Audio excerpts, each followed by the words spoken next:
Assalamualaikum warahmatullahi wabarakatuh. Selamat datang di channel Bang TS. Kali ini kita akan membahas tentang materi trigonometri. Tapi sebelumnya kita tahu dulu ya tentang kompetensi dasarnya. Jadi harapannya setelah mengikuti pembelajaran ini, siswa mampu yang pertama itu menjelaskan rasio trigonometri yang terdiri dari sinus, kosinus, tangen, kosekan, sekan, dan kotangan pada segitiga siku-siku. Kedua, mengeneralisasi rasio trigonometri untuk sudut-sudut di berbagai kuadran dan sudut-sudut berelasi. Ketiga, menjelaskan aturan sinus dan kosinus, tentu saja. Keempat, menjelaskan fungsi trigonometri dengan menggunakan lingkaran satuan. Jadi ini untuk kompetensi dasar pengetahuan. Terus selanjutnya itu kompetensi dasar untuk keterampilannya. Jadi setelah mengikuti pembelajaran ini, nanti akan berlanjut. Siswa itu mampu pertama dinotasikan dengan 4.7 ya, menyelesaikan masalah kontekstual yang berkaitan dengan rasio trigonometri yang terdiri sinus, kosinus, tangen, kosekan, sekan, dan kotangan pada segitiga siku-siku. Terus untuk 4.8-nya menyelesaikan masalah kontekstual yang berkaitan dengan rasio trigonometri untuk sudut-sudut di berbagai kuadran dan sudut-sudut berelasi. Terus yang ketiganya atau 4.9 menyelesaikan masalah yang berkaitan aturan sinus dan kosinus. 4.10-nya menganalisa perubahan grafik fungsi trigonometri akibat perubahan dari konstanta pada fungsi y kali sin b x plus c plus d. Terus sebelum itu kita juga harus mengetahui diagram alir ya. Jadi diagram alir ini masalah otentiknya apa, itu berkaitan dengan unsur-unsur segitiga ya. Ada unsur segitiga, terus ada segitiga itu sendiri yang menjadi materi prasyaratnya. Jadi materi segitiga yang jadi prasyaratnya, kemudian turun ke bawahnya itu ada perbandingan sisi-sisi dalam segitiga. Terus ada 6 bagian apa saja itu.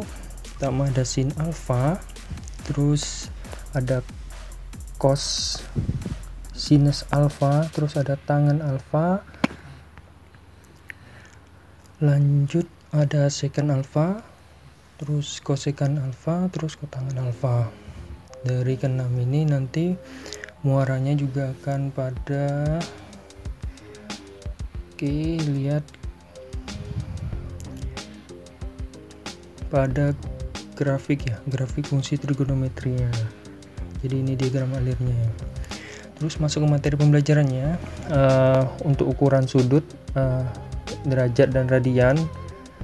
Jadi dalam ukuran sudut itu kita akan belajarinya. Pada umumnya ada dua ukuran ya yang digunakan untuk menentukan besar sudut, yaitu derajat dan radian. Tanda derajat itu dilambangkan dengan bulat atas kecil itu, dan radian lorat berturut-turut menyatakan simbol derajat dan radian. Jadi ingat ya, untuk menentukan besar sudut itu ada derajat dan radian.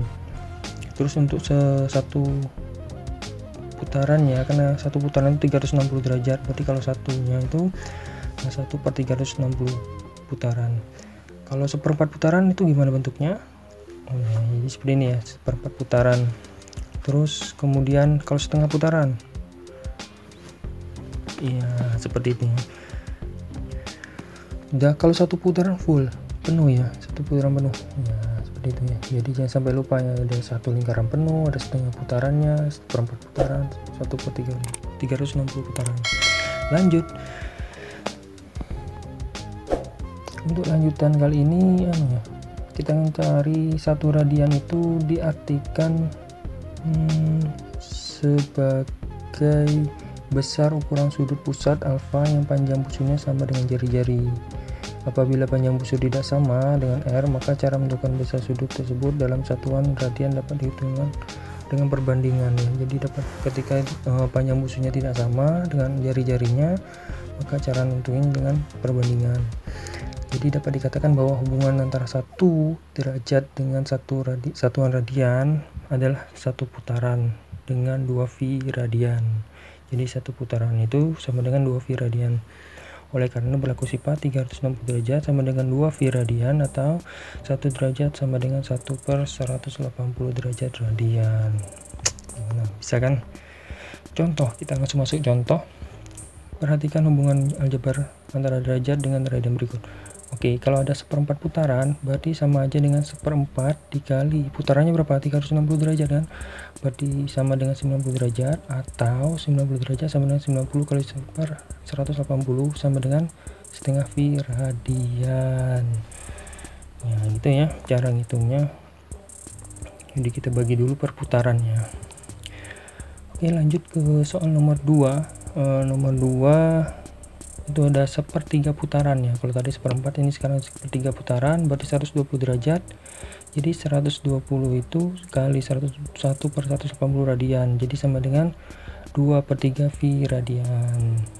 Gampang ya, jadi tinggal dibagi aja berapa putarannya, terus cari radiannya. Nomor 3, kalau setengah gimana? Wah, sama, jadi V radian. Mudah kan?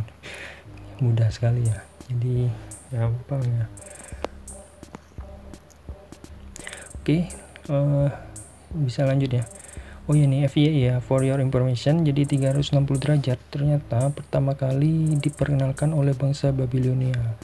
Hal ini merupakan hitungan 1 tahun dalam kalender. Wih, keren, bangsa Babilonia.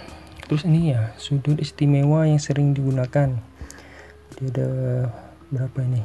Masih banyak lainnya, tapi ini dirangkum ya, kita rangkum. 0 derajat itu 0 radian, 30 derajat itu V/6 radian, 45 derajat V/4 radian, 60 derajat itu V/3 radian, 180 derajat itu V radian, 90 derajat itu V/2 radian, 120 derajat itu 2/3 V radian, 135 3/4 V radian, 150 derajat 5/6 V radian, 270 derajat itu 3/2 V radian. Jadi ini yang sudut-sudut istimewa yang sering digunakan. Jadi ketika ada dapat contoh berapa derajat, tinggal digunakan berapa radiannya. Lanjut, dalam kajian geometris ternyata sudut didefinisikan sebagai hasil rotasi dari sisi awal ke sisi akhir. Gimana tuh maksudnya? Oh, jadi ketika kita bikin sisi awalnya seperti ini, maka sisi akhirnya seperti itu, berarti ini tandanya sudut bertanda positif. Kalau itu tanda positif ya. Terus gimana yang negatifnya? Ini misalnya sisi awalnya di sini, terus sisi akhirnya di bawahnya. Itu ada panah-panahnya, berarti ini sudutnya bertanda negatif. Benar sekali. Ingat ya, jadi kalau gambar sudutnya. Oke, lanjut. Sebagai catatan ya, jadi bahwa untuk menyatakan suatu sudut lazimnya menggunakan huruf Yunani seperti alfa, beta, gamma, dan theta, atau juga menggunakan huruf-huruf kapital seperti A, B, C, dan D. Oke, ini untuk latihannya. Jadi untuk latihannya itu misalnya tentukan dalam satuan derajat dan radian ya. Untuk step rotasi berikut misalnya ada 3/4 putaran, pertama itu 9/8 putaran. Terus soal yang kedua, apabila kalian disuruh milih antara lintasan A berbentuk lingkaran untuk dikelilingi sebanyak 2 putaran, kira-kiranya kalau B itu jari-jarinya itu 2 kali, lintasan A, lintasan mana yang akan kalian pilih? Sertakan alasannya di kolom komentar ya, atau nanti ada instruksi tugasnya.